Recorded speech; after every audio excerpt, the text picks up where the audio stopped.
Hello friends, দেখো আজকে শুভ নববর্ষ উপলক্ষে গোপালকে একটা নতুন জামা পরিয়েছি, দুটো নতুন হার, দুটো কানের পরিয়েছি, সবই এগুলো নতুন।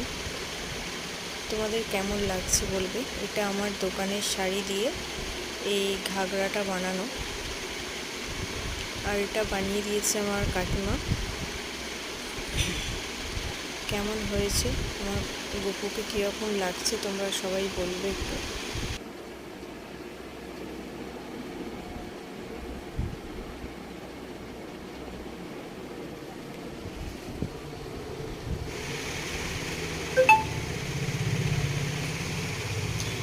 আর এই হচ্ছে গপুটার জামাটা অনেকটা বড় হয়ে গেছে, ওর জন্য ওকে ওই জামাটা পরাতে পারিনি। ব্লু কালারের জামাটা একটা নতুন জামা ছিল, এই জামাটা ওকে ওই জন্য পরাতে হলো।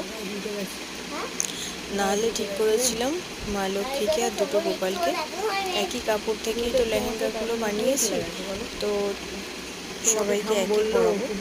বাট হচ্ছে পরাতে পারলাম না, একটাই কারণ, ছোট গোপালটার জামাটা অনেক বড় হয়ে গেছে, প্রায় বড় গোপালের সমান কাছাকাছি, তো ওটার জন্য ওকে পরাতে পারলাম না। তো ওকেও একদিন পরাবো জামাটা ঠিক করার পরে।